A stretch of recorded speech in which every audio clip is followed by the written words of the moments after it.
chapter 6, verse 1. Jesus rejected in Nazareth. Then he went out from there and came to his own country, and disciples followed him. And when the Sabbath had come, he began to teach in the synagogue. And many hearing him were astonished, saying, Where did this man get these things? And what wisdom is this which given to him, that such mighty works are performed by his hands? Is this not the carpenter, the son of Mary, and brother of James, Joseph, Judas, and Simon? And are not his sisters here with us? So they were offended at him. But Jesus said to them, A prophet is not without honor, except in his own country, among his own relatives, and in his own house. Now he could do no mighty work there, except that he laid his hands on a few sick people and healed them. And he marveled because of their unbelief. Then he went about the villages in a circuit, teaching. And he called the 12 to himself, and began to send them out 2 by 2, and gave them power over unclean spirits. He commanded them to take nothing for the journey except a staff, no bag, no bread, no copper in their money belts, but to wear sandals, and not to put on 2 tunics. Also he said to them, In whatever place you enter a house, stay there till you depart from that place. And whoever will not receive you nor hear you, when you depart from there, shake off the dust under your feet, as a testimony against them.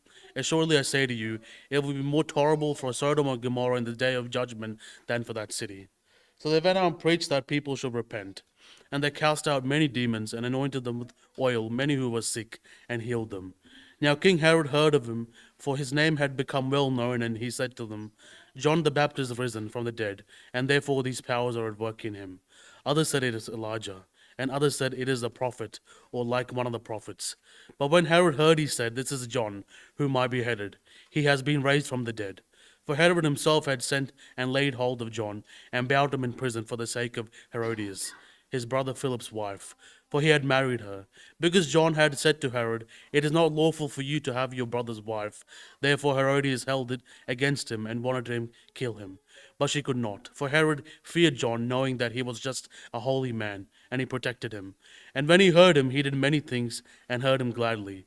Then an opportune day came when Herod on his birthday gave a feast for his nobles, the high officers, and the chief men of Galilee. And when Herodias' daughter herself came in and danced, but pleased Herod and those who sat with him, the king said to the girl, Ask me whatever you want, and I will give it to you. He also swore to her, Whatever you ask me, I will give you up to half of my kingdom. So she went out and asked to her mother, What shall I ask? And she said, The head of John the Baptist. Immediately she came in with haste to the king and asked, saying, I want you to give me at once the head of John the Baptist on a platter. And the king was exceedingly sorry, yet because of the oaths and because of those who sat with him, he did not want to refuse her. Immediately the king sent an executioner and commanded his head to be brought. And he went and beheaded him in prison, brought his head on a platter, and gave it to the girl, and the girl gave it to her mother. When his disciples heard of it, they came and took away his corpse and laid it on the tomb.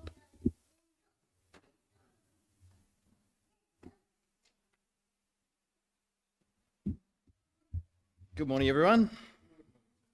We get to spend the next few minutes doing one of the best things you can ever do as a human being, and that is to study the life and the teachings of the greatest person who ever lived. God became flesh, and we get to base our week and how we live this week off what we learn from who he was and what he did. So let's get started.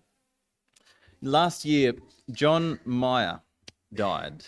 Now, if you don't know John Meyer, he was a historian and a scholar, and he devoted his whole life to studying who Jesus was and what impact he had. The New York Times ran an obituary after he died, and they quoted him, and I thought this was a captivating quote. They said, What is beyond dispute is that Jesus of Nazareth is one of those perennial questions in history with which mankind is never quite done. You know, it's been 2,000 years. And all over the world today, more and more people are still asking this question of who was this Jesus of Nazareth? Who was this carpenter from Galilee who lived and died and changed the world? There you go, this John Meyer, he's quoted as saying this. He says, in a ministry of 2 or 3 years, he attracted and infuriated his contemporaries, mesmerized and alienated the ancient world, unleashed a movement that has done the same ever since, and so changed the course of history forever. It beautifully summarizes what Jesus did. He attracted some, he infuriated others. Sometimes he attracted people and then he infuriated them. Sometimes he infuriated them and then he attracted them. Sometimes he mesmerized people. Sometimes he alienated people. And that's what the Christian movement, that's what the church has been doing ever since. We've been attracting some, we've been infuriating others. We've been mesmerizing some, we've been alienating others. So, when we read the lives of Jesus, the four accounts of the life of Jesus, one thing is certain: Jesus offended people. He did it again and again and again. Jesus says in Matthew chapter 11, and I think this is almost tongue-in-cheek, Matthew 11 verse 6, he said, "Blessed is the one who's not offended by me," as if that's like a rare thing. So many people constantly being offended. Blessed are you if you can somehow manage to not be offended. Why does he say that? He says that because everywhere he went and everyone he spoke to, there were always people who were offended. Not just some people, but all the people were offended by him at some point. At one point, even his disciples are offended. Do you remember in John chapter 6, after he preaches a message, they say to him, "Teacher, this is a hard message." And he said, "Does this offend you?" And he doesn't apologize. 5 verses later, it says that many of them left and stopped following him after that. He offended them and they left. And Jesus says, now, if you're going to follow me, you're also going to offend people.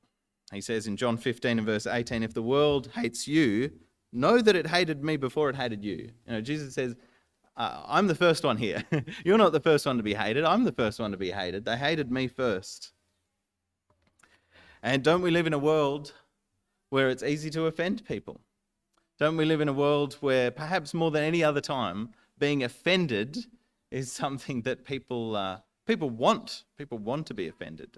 Kevin DeYoung, in an article in the magazine First Things, he said, "Offendedness is just about the last shared moral currency in our country," meaning everyone loves this idea of being offended. "Why is everyone in such a hurry to be hurt?" he said. "For starters, being hurt is easier than being right. To prove you're offended, you just have to rustle up moral indignation and tell the world about it. To prove you're right, you actually have to make arguments and use logic and marshal evidence. Why debate theology or politics or economics if you can win your audience by making the other guys look like meanies?" He then goes and says, "We live in an emotionally fragile culture. We are in touch with every hurt, past, present, and perceived. We are the walking wounded, and we want everyone to know it. Which is too bad, because when people are genuine victims, profoundly, egregiously wronged, they deserve not to be lumped in the same category as those who got picked last for kickball." Isn't that true? We live in a culture that loves to be offended, in a culture where if I handed you a computer and I opened up the internet and I said, "Find someone who's offended," how long would it take you to find that person? 10 seconds? Just go to social media. There they are. Everyone wants to be offended. Everyone is finding offense. And in the middle of all of that, we find Jesus, who causes offense everywhere he goes, and he continues to cause offense even today. Usually I leave the main point to the end of the lesson, but this time you get it at the start. The message and the messengers of Jesus are offensive. They just are. We can water down the message all we want. We can try to skim over the hard passages all we want. But when we are truthful about the gospel accounts, Jesus, his message, and his messengers will cause offense wherever they go. Our key characters today are Jesus, the residents of Nazareth, the 12 apostles, John the Baptizer, and King Herod. And everyone on this list is either the offensive person or the offended person. Everyone in these couple of stories that we hear are either going out and offending people or they are sitting back and being offended. So what's really interesting about Jesus is, we have people today who offend certain groups. This politician on this side of the fence, they offended all the people on the other side. And that politician on that side, they offended the people on the other side. Jesus does it better than anyone else. He offends on both sides. He offends everyone. Do you remember in Mark chapter 3 when he heals the paralytic in the synagogue? It says in verse 6 there that the Pharisees and the Herodians counseled together on how they might destroy him. Now, the Pharisees are the religious elite. The Pharisees are the fastidious rule keepers of the law. And the Herodians are the people who follow Herod. They don't care about the law. They care about politics. And these people normally in life are enemies. They're at the opposite end of the spectrum. To put it in Australian political context, one is Pauline Hanson, the other is Bob Brown. And imagine them teaming up because they have found a common enemy. That's the equivalent of what we see in Jesus. He's offended all of the people, and so they're even teaming up together to try and destroy him because of how easily he offends them. So today we'll look at the offence of the gospel through these things. You got a sneak peek of your key verse. I'll go back there later. So let's start with this story of Jesus being rejected in Nazareth. Nazareth was a small town in the time of Jesus. We mean really small, like 200 people, maybe 400 people at a max. So Jesus grew up in Nazareth. Everyone knew him. If you live in a town with 400 people, everyone knows your name. Everyone knows your parents. Everyone knows what grades you got at school. Everyone knows about you. Jesus comes back to Nazareth to teach there in the synagogue. Nazareth, not known for producing people of grandeur. When Nathanael is told by Philip, we've found the Messiah, he's from Nazareth, what does he say? Can anything good come from Nazareth? He says in John chapter 1. Can anything good come out of Nazareth? And the people of Nazareth think the same thing. Nothing good can come out of Nazareth. We know Jesus. He's nothing special. He's just the son of Mary, and we've got his brothers here and his sisters here. The ordinariness of Jesus blinded them from seeing the extraordinariness of Jesus. They look around and see a builder, a tradie. Maybe he'd worked on some of their houses. Maybe he'd helped them build the shed out the back. Maybe he'd helped them build a retaining wall or something. And they're thinking, the guy who helped me build my retaining wall, the Son of God, the Messiah? I don't think so. And so it says there, and this is our key verse, in Mark chapter 6 and verse 3, is this not the carpenter, the son of Mary, the brother of James and Joseph and Judas and Simon? And are not his sisters here with us? And they took offence at him. So the Greek word for offence is the word scandalizo. Can you tell what English word comes from that? Yep, scandal, scandalized. They were scandalized at him. And Jesus knew that this was coming. Last week, Danny taught on the parable of the sower. And the seed that falls on the rocky ground there, it says that when troubles arise, they are scandalizo. They're offended, and so they leave. Jesus knew that sometimes when you sow the seed, people will be offended, people will leave. And so this is not a surprise that people reject him, but it is a surprise at the degree of the rejection. Because look at with me back in Mark chapter 6. Jesus says, in verse 4, he says, a prophet is not without honour except in his own hometown and among his relatives and in his own household. He knows this principle. The further away you are from home, the more people like you. The closer you are to home, the tall poppy syndrome, they think that you're a proud peacock that needs to be cut down. I don't know if you're familiar with the 16th century philosopher Montaigne, brilliant writer, world famous, changed the direction of philosophy with his writings. He said, in my town, in my hometown, they know me as a shopkeeper. In the next town over, the neighbouring town, they call me a clever businessman. In faraway countries, they call me an eminent philosopher. He said, how great I am corresponds with how far I am away from home. And the same with Jesus. They think he's nothing special because he's the hometown boy. And it says in verse 6, he marvelled because of their unbelief. It takes a lot to make God marvel, doesn't it?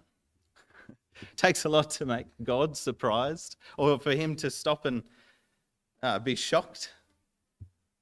Jesus is said to marvel only twice in all of the accounts of his life. One of them is in Matthew chapter 8, where the Roman soldier comes and asks him to help heal his servant. And Jesus marvels at his faith. This person who trusted in him with very little evidence. This time it's the flip side. He marvels because of their unbelief. He marvels, you know me, you know the miracles I've been doing, you know what I can do. But still, he marvels because they don't believe.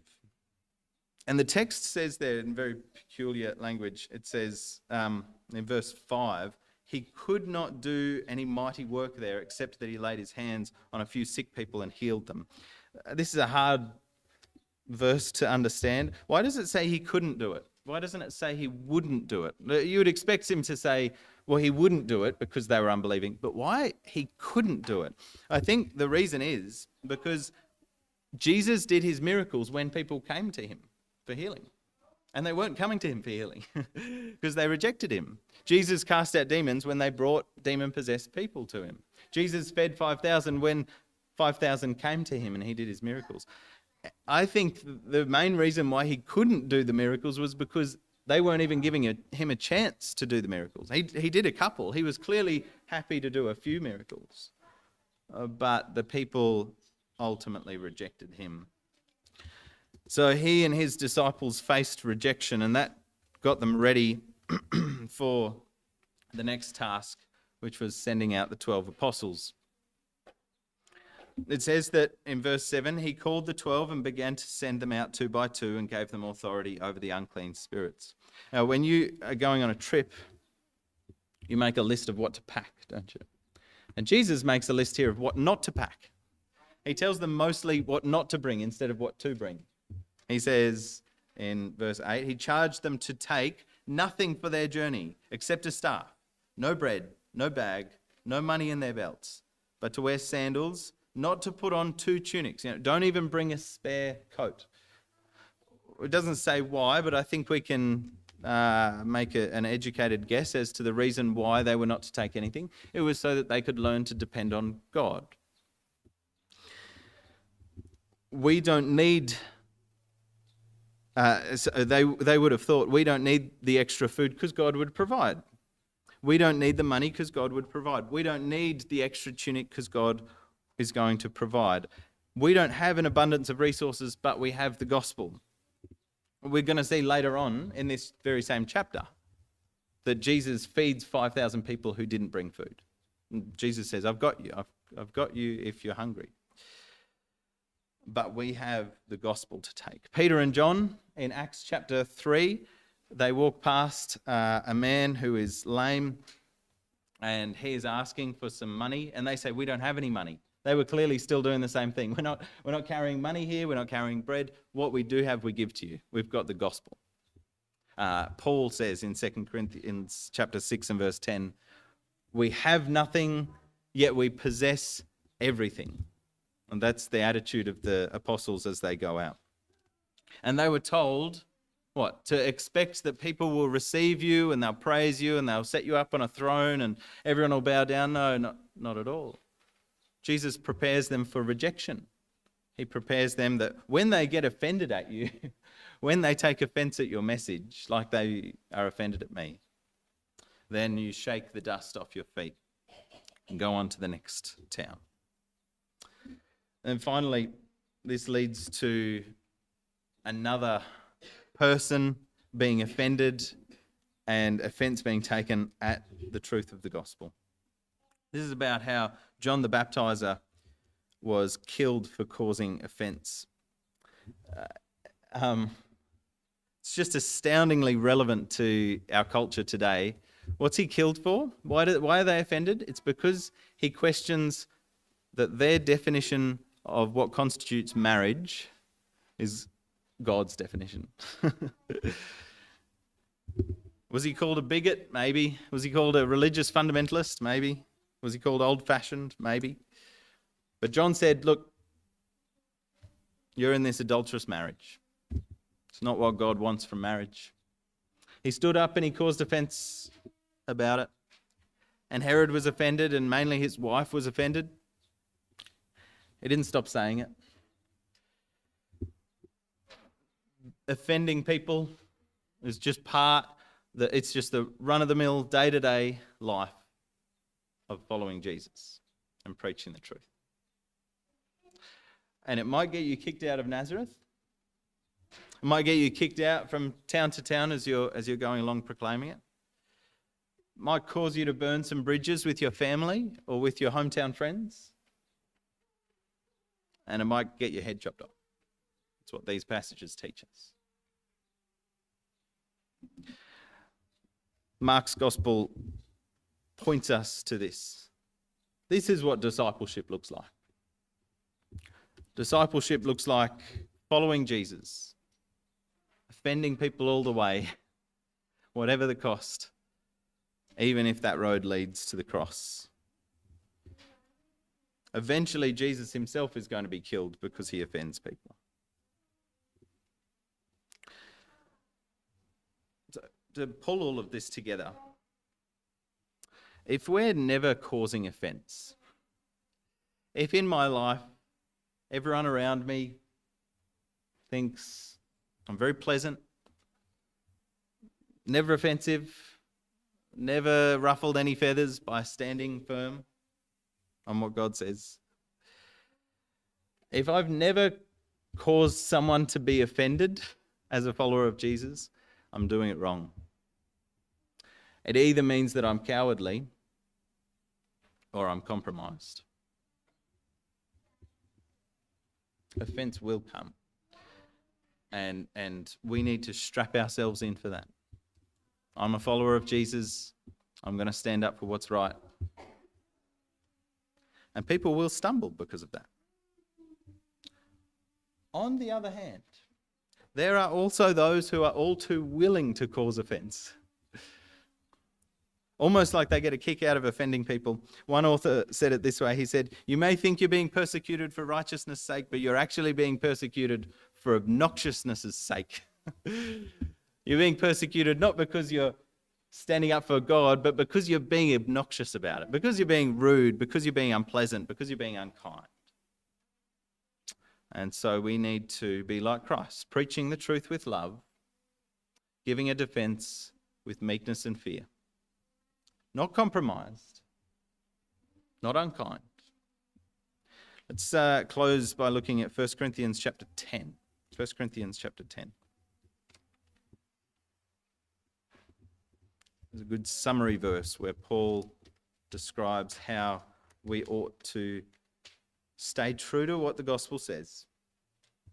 Be firm and courageous and not compromising, and yet doing our best to save the souls of those around us. 1 Corinthians 10, verses 32 and 33. It says, "Give no offence to Jews or to Greeks or to the church of God, just as I try to please everyone in everything I do, not seeking my own advantage, but that of many, that they may be saved." And chapter 11, verse 1, "Be imitators of me, as I am of Christ." This is the way that we imitate Christ. Not trying to cause offence, trying to please people where we can, but standing firm so that people can be saved, so that they can hear the gospel that they need to.